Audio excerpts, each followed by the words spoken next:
คุ้มที่แม่เกิดเรามาแล้วและไม่สามารถตอบแทนแม่ได้เพราะพ่อแม่เราเปรียบเสมือนสติสมาธิจิตเรามีสติสมาธิเนี่ยเปรียบเสมือนดั่งพ่อแม่เป็นผู้รับผิดชอบเลี้ยงลูกส่งลูกเรียนหนังสือจงเติบใหญ่จนมีงานทำนั่นแหละคือสติสมาจิตที่มีสติจิตที่มีสมาธิจะต้องเป็นใหญ่ต้องเกิดความว่าสำเร็จเหมือนแม่เลี้ยงลูกส่งลูกเรียนหนังสือจนลูกจบมหาลัยมีงานทำนี่แหละคือจิตที่มีสติจิตที่มีสมาธิเป็นจิตผู้รับผิดชอบดังแม่เลี้ยงลูกอันนี้แหละคือพวกเราทั้งหลายก็มีแม่จำนวนมากมีพ่อจำนวนมากที่จิตนั้นไม่มีสติจิตนั้นไม่มีสมาธิมีลูกจึงได้ทำหน้าที่จึงไม่ได้ทำหน้าที่การเป็นพ่อที่ดีของแม่สมบูรณ์แบบ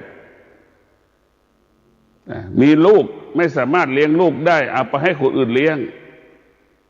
เอาให้ปู่ให้ย่าให้ตาให้ยายเลี้ยงแทน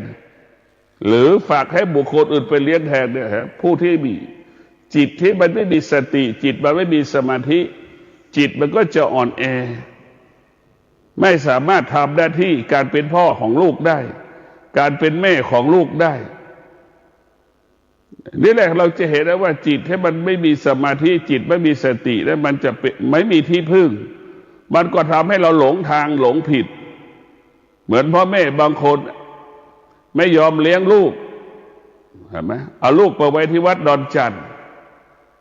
อย่างนี้พวกเราทั้งหลายผู้เป็นแม่ก็ไปมีสามีใหม่มีครอบครัวใหม่ผู้เป็นพ่อก็ไปมีครอบครัวใหม่ไปมีผู้หญิงใหม่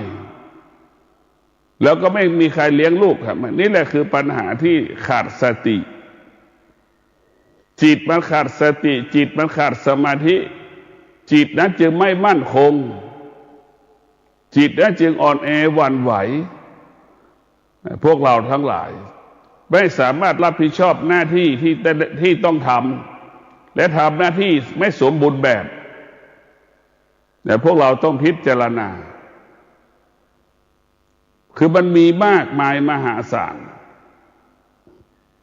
มันมีมากมายมหาศาลเช่นนี้เราจะสังเกตว่าจิตที่มีสติจิตที่มีสมาธินั้นเป็นผู้รับผิดชอบหน้าที่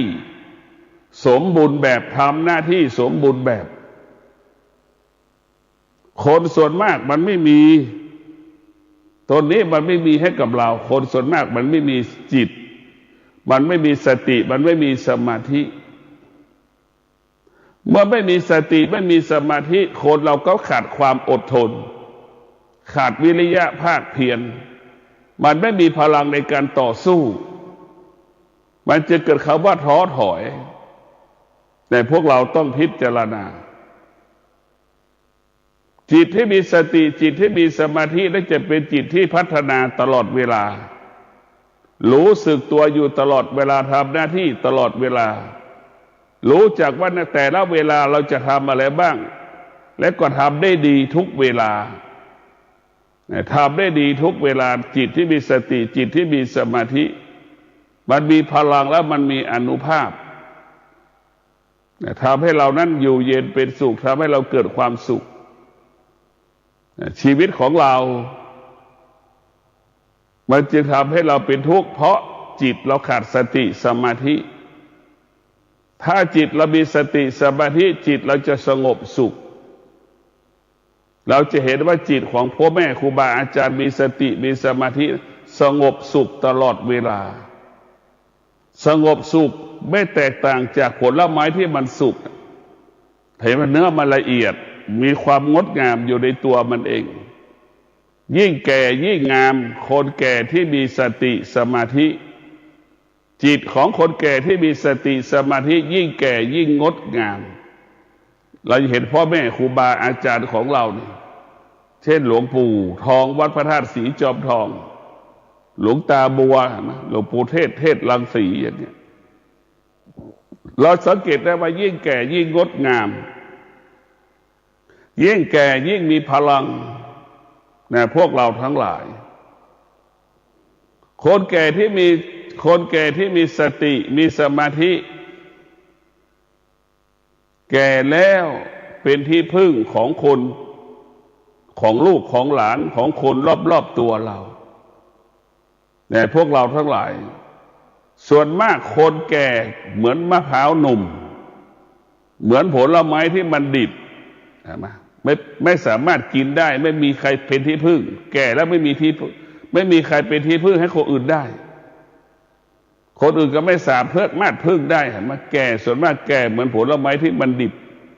มันแก่แบบผลไม้ที่มันดิบมันยังไม่สุกแก่ยิ่งแก่ถ้าเราจิตเราขาดสติจิตเราขาดสมาธิยิ่งแก่ยิ่งอ่อนแอยิ่งแก่ยิ่งอ่อนแอจิตเราขาดสติจิตเราขาดสมาธิยิ่งแก่ยิ่งหวั่นไหวยิ่งแก่ยิ่งกังวลใจกังวลหมดไปยิ่งแก่ความสุขมันหายตอนแก่เพราะจิตมันไม่สงบจิตมันไม่มีสติจิตมันไม่มีสมาธิเนี่ยพวกเราต้องให้จิตเรามีสติจิตเรามีสมาธิมันก็จะเกิดความดีงามความงอกงามเกิดขึ้นกับการมีชีวิตอยู่ของเราแต่ละวันคือเป็นสิ่งสำคัญที่เราจะต้องพิจารณาแก่ด้วยธรรมะเหมือนผลไม้ที่มันสุกมาพวกเราทั้งหลายมันจะมีความงดงามละเอียดปราณีตคนส่วนมากแก่ขาดสติแก่ขาดสมาธิแก่นั้นไม่เป็นประโยชน์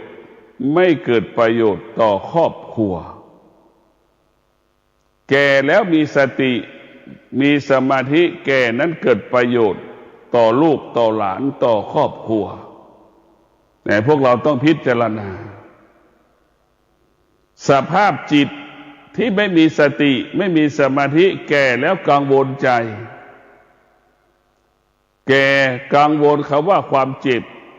ความแก่ความตายวกวนไปกับคำว่าเกิดแก่เจ็บตายนี่แหละ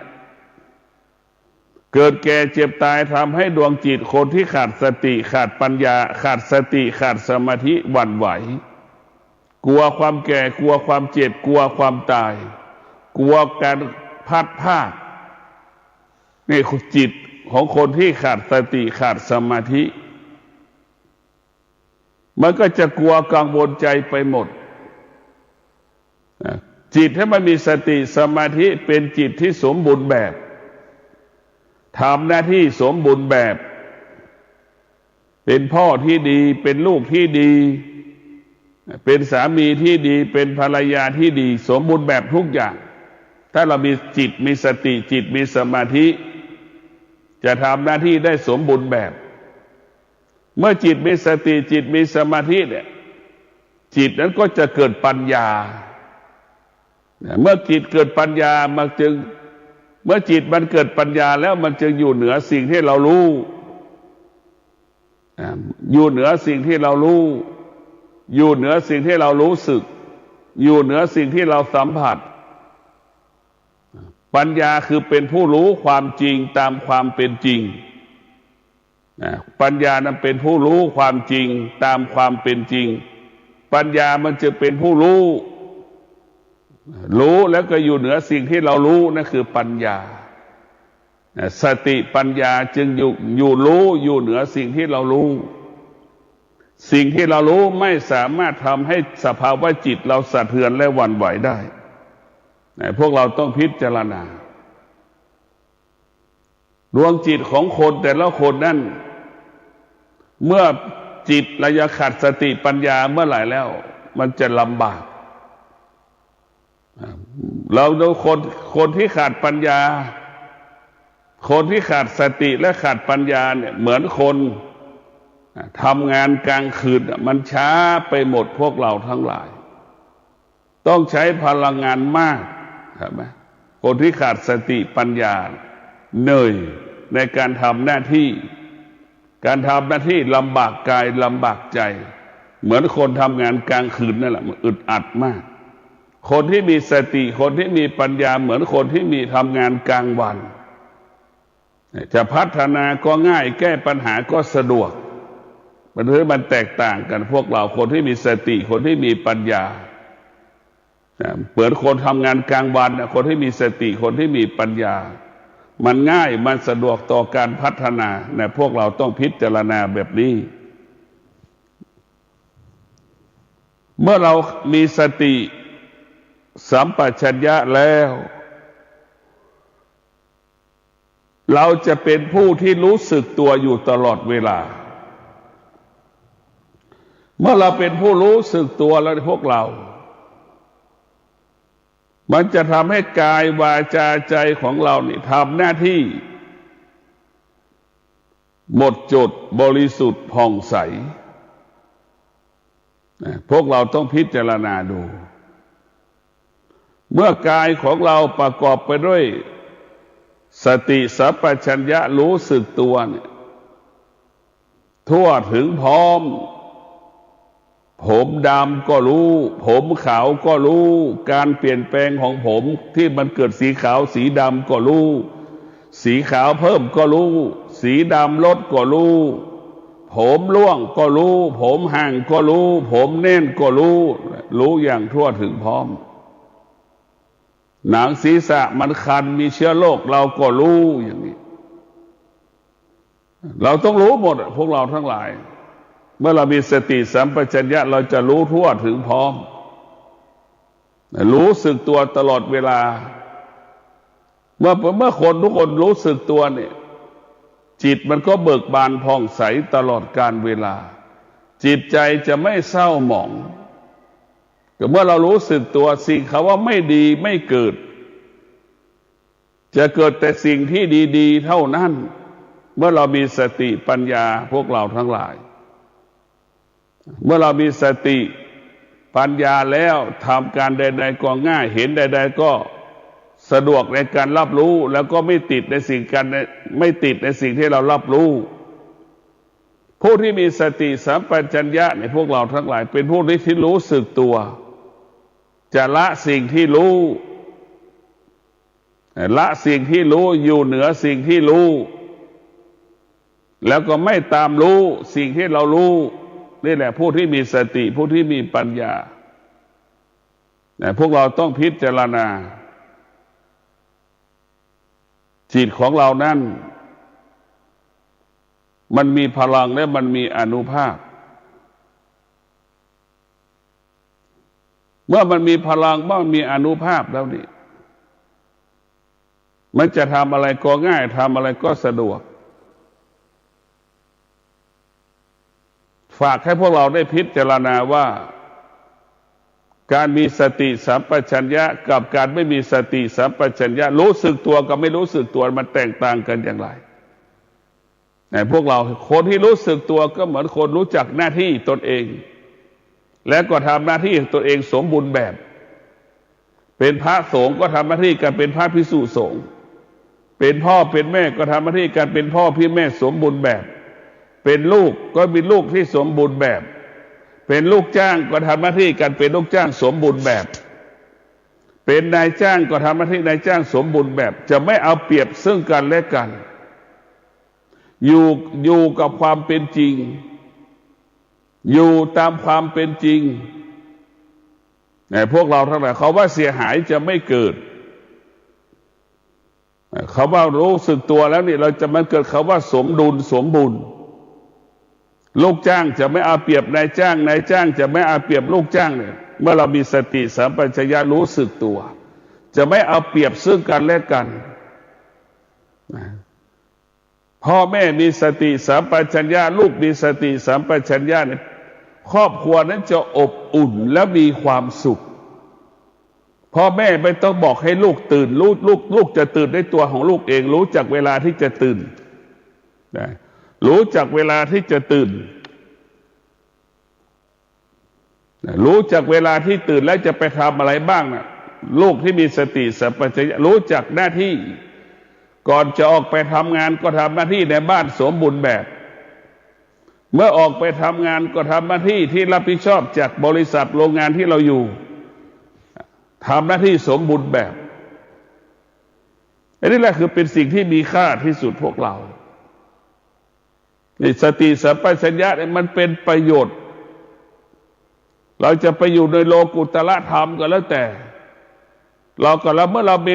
ามีสติสัมปชัญญะเราไปปฏิบัติธรรมเนี่ยมันก็ง่ายมันก็สะดวกสามารถกำหนดลมหายใจเข้าออกได้รู้ลมหายใจเข้ารู้ลมหายใจออกหายใจสั้นเข้าก็รู้ออกก็รู้หายใจยาวเข้าก็รู้ออกก็รู้หายใจเข้าและออกละเอียดหยาบก็รู้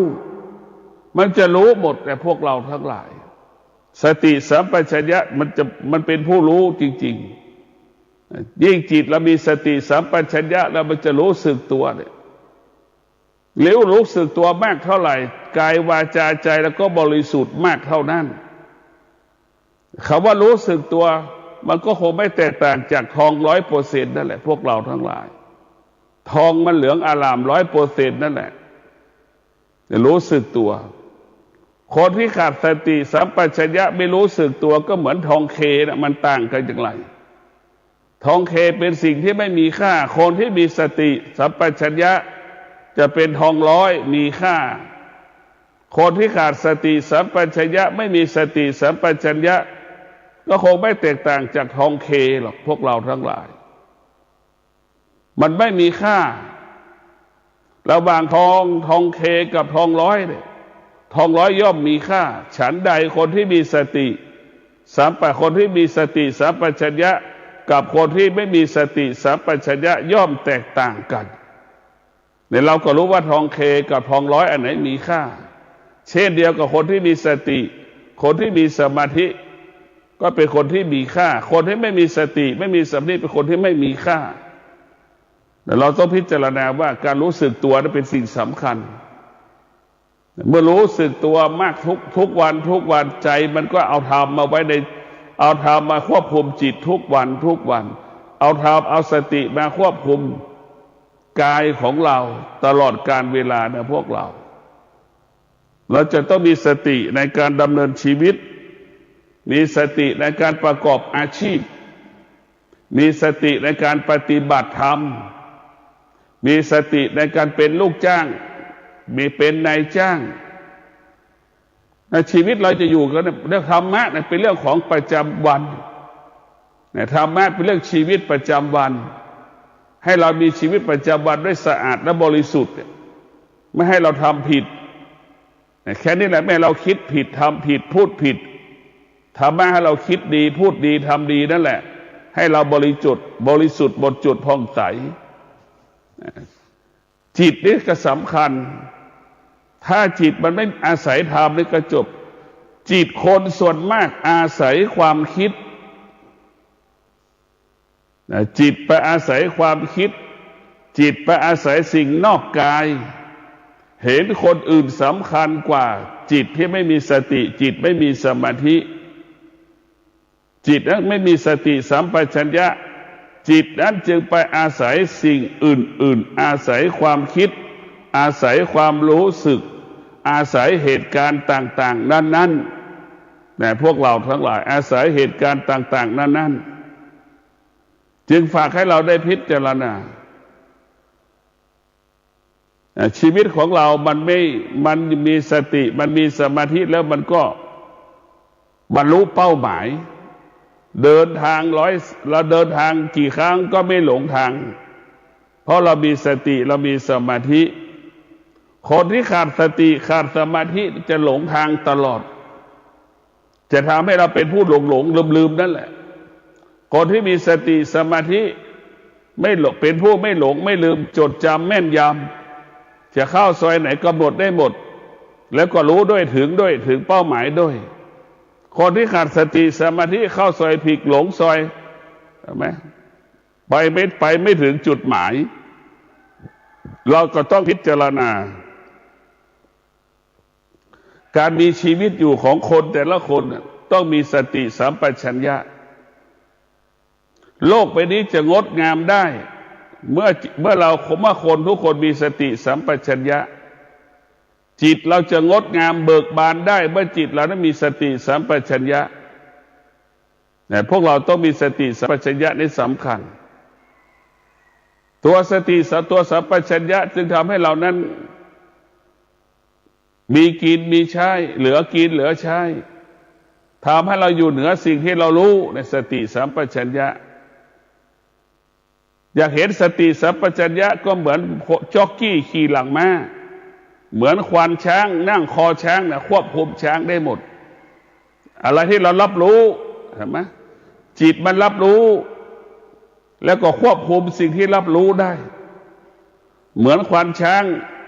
นั่งคอช้างนั่นแหละรับรู้ได้ช้างมันรับรู้ได้คนรับรู้ได้เห็นไหมช้างกับคนจึงอยู่ร่วมกันได้กายกับจิตก็เช่นเดียวกันเมื่อกายกับจิตรวมกันเป็นหนึ่งมันทำงานก็ง่ายทำงานก็สำเร็จเหมือนกายกับจิตรวมกันแล้วเหมือนช้างมันรู้เลยคอควานช้างขึ้นคอช้างช้างรู้ทำงานจะต้องทำงานจะต้องออกไปทำงานละใช่ไหมคือมันรู้ของมันโดยอัตโนมัติเราจะเห็นนะพ่อแม่ครูบาอาจารย์มีสติสัมปชัญญะมากที่สุดรู้สึกตัวอยู่ตลอดเวลาจิตจะไม่เผลอถ้าเรามีสติสัมปชัญญะจิตมันจะไม่เผลอจิตมันจะไม่อ่อนแอจิตมันจะเข้มแข็งอยู่ตลอดเวลาเมื่อเรามีสติสัมปชัญญะนะพวกเราต้องพิจารณาเอาสติสัมปชัญญะมาไว้ที่กายที่จิตนะเช่นนักคิดมีสติสัมปชัญญะคิดได้เก่งนักบริหารมีสติสัมปชัญญะก็ได้จัดการบริหารได้เก่งเนี่ยพวกเราทั้งหลายสติสัมปชัญญะได้ทำให้เราเป็นผู้ที่เก่งคำว่าเก่งก็เกิดจากการมีสติได้ทำหน้าที่เกิดแล้วสมบูรณ์แบบนี่แหละได้ทำหน้าที่สมบูรณ์แบบจึงฝากให้เราได้พิจารณาได้ทำหน้าที่สมบูรณ์แบบเราทำที่สมบูรณ์แบบเป็นสิ่งที่ประเสริฐที่สุดเมื่อเรามีสติสัมปชัญญะกายของเราพวกเราทั้งหลายจิตของเรานี่มันจะเกิดคำว่าสมบูรณ์บริบูรณ์สิ่งที่มันเกิดขึ้นเหมือนคนที่มีสติสัมปชัญญะก็เหมือนช่างเย็บผ้านั่นแหละพวกเราทั้งหลายช่างเย็บผ้านะใช้ธรรมะมากมีสติมากมีสติสัมปชัญญะมัดรู้สึกตัวอยู่ตลอดเวลาเย็บผ้าเขาจะเห็นว่าตะเข็บรอยผ้ามันเสมอกันหมดคนที่มีช่างเย็บผ้าและมีสติสัมปชัญญะผ้าที่เย็บออกมาแล้วมันถึงงดงามเราจะเห็นว่าคนที่สร้างนครวัดก็ดีสร้างเจดีย์ก็ดีมีสติสัมปชัญญะในการสร้างมันก็จะงดงามเราจะสังเกตได้เจดีย์หลวงนะมั้ยวัดเจดีย์หลวงเราไปดูดิผู้ที่สร้างเจดีย์หลวงทำไมสร้างได้อย่างไรเราพิจารณาดูใหญ่ก็ใหญ่มากนะเราทั้งหลายเจดีย์หลวงเป็นเจดีย์ที่ใหญ่เราต้องพิจารณาคนโบราณในสติสัมปชัญญะนี่ของหนักเป็นของเบาของยากกลายเป็นของง่ายเนี่ยคนผู้ที่มีสติสัมปชัญญะจะเป็นเช่นนี้นะมันเป็นเรื่องยากตรงกันข้ามคนที่ขาดสติสัมปชัญญะของง่ายๆก็เป็นของยากของคนตรงกันข้ามคนที่มีสติสัมปชัญญะนี่คำว่าสติสัมปชัญญะประกอบไปด้วยสมาธิก็อยู่ตรงนั้นสติก็อยู่ตรงนั้นความอดทนก็อยู่ตรงนั้นวิริยะภาคเพียรก็อยู่ตรงนั้นรวมกันจึงเกิดคำว่าสติสัมปชัญญะมันจึงก่อการกำเนิดคำว่าพลังดังบรรพชนเราสร้างเจดีย์วัดเจดีย์หลวงเห็นไหมมันเป็นเจดีย์ที่ยิ่งใหญ่มากสร้างได้อย่างไรเราต้องพิจารณามันเป็นเจดีย์ที่ยิ่งใหญ่มากก็เพราะสติคนที่สร้างมีสติสัมปชัญญะจึงบรรลุเป้าหมายในการสร้างพระเจดีย์พวกเราทุกคนมีสติสัมปชัญญะ จะมุ่งมั่นทำหน้าที่การเป็นปั้นตั้งแต่ปั้นดินกี่ขนดินมาปั้นดินกี่ก่อนเอาดินมาเอามาแช่น้ำก่อนเนี่ยมันจะรู้สึกพวกเราต้องมีสติในการรับรู้มีสติในการดำเนินชีวิตเท้าขวาเท้าซ้ายย่างให้มีสติสัมปชัญญะจะนั่งจะนอนจะเดินก็ให้มีสติสัมปชัญญะจะทำงานก็ต้องมีสติสัมปชัญญะนั่งนอนยืนเดินให้เรามีสติสัมปชัญญะเราจะบรรลุเป้าหมายเรียกว่าเราจะบรรลุเป้าหมายตามที่เราปรารถนาคนที่มีสติสัมปชัญญะเราเห็นนะหลวงปู่มั่นมีสติสัมปชัญญะจะเอาแต่ธรรมเอาธรรมเป็นใหญ่เอาธรรมเป็นหลักหลวงปู่มั่นจึงเห็นแต่ธรรมจึงไม่เห็นสิ่งอื่นเหนือกว่าธรรมจึงรู้ว่าธรรมเป็นสิ่งที่ใหญ่ที่สุดของชีวิตที่เกิดมาชาตินี้โลกใบนี้สิ่งที่ดีที่สุดสิ่งที่ประเสริฐที่สุดก็คือธรรมหลวงปู่มั่นจึงเห็นธรรมเมื่อเห็นธรรมแล้วจึงเห็นสิ่งอื่นๆเมื่อเห็นธรรมแล้วจึงเห็นสิ่งอื่นๆว่ามันไม่เที่ยงมันไม่เที่ยงดวงจิตที่มีธรรมจะเห็นคำว่าไม่เที่ยงเมื่อเห็นสิ่งที่ไม่เที่ยงก็อยู่เหนือสิ่งที่มันไม่เที่ยงละสิ่งที่มันไม่เที่ยงไม่ตามรู้สิ่งที่มันไม่เที่ยงไม่เกิดอาการเวทนาและอุปาทานไม่มีความหมายเพราะฉะนั้นผู้ดวงจิตที่มีสติมีปัญญาเป็นดวงจิตที่งดงามด้วยธรรมบุคคลใดที่มีธรรมแล้วจะทำหน้าที่สมบูรณ์แบบเป็นพระสมบูรณ์แบบเป็นพ่อสมบูรณ์แบบเป็นแม่สมบูรณ์แบบเป็นปู่ย่าตายายสมบูรณ์แบบเป็นสามีภรรยาสมบูรณ์แบบเป็นนายจ้างลูกจ้างสมบูรณ์แบบนี่แหละมันจะเกิดให้เกิดคำว่างดงามเกิดขึ้นกับรอบๆตัวเรารอบๆบ้านในบ้านเราก็จะเกิดความสุขสังคมแล้วจะเกิดความสุขโลกก็จะเกิดความสุขเมื่อคนทุกคนรู้มีสติสัมปชัญญะรู้จักตนเองแล้วก็ทำหน้าที่ของตนเองนี่แหละความสงบมันจะเกิดขึ้นความดีงามมันก็จะเกิดขึ้นตรงนี้ก็ขอความสุขสวัสดีจงเกิดแก่ท่านทั้งหลายขอให้ท่านทั้งหลายมีสติพิจารณาเอาสติสัมปชัญญะให้เรารู้สึกตัวเอาจิตไปอาศัยสติเอาจิตไปอาศัยสมาธิจิตเราจะเป็นจิตผู้รู้เมื่อจิตเราเป็นจิตผู้รู้จิตก็จะอยู่เหนือสิ่งที่เรารู้ก็คืออยู่เหนืออนิจจังทุกขังอนัตตาอยู่เหนือเวทนาและอุปาทานแล้วเราก็ละสิ่งที่เป็นอนิจจังทุกขังอนัตตาละสิ่งที่เป็นเวทนาและอุปาทานนี่แหละจิตของเราจะเป็นเช่นนี้จิตรู้สิ่งใดจิตละสิ่งนั้นจิตรู้สิ่งใดอยู่เหนือสิ่งนั้นจิตรู้จิตไม่ตามรู้นี่แหละคือสติสัมปชัญญะให้เรารู้สึกตัวอยู่ตลอดเวลาขอเจริญพร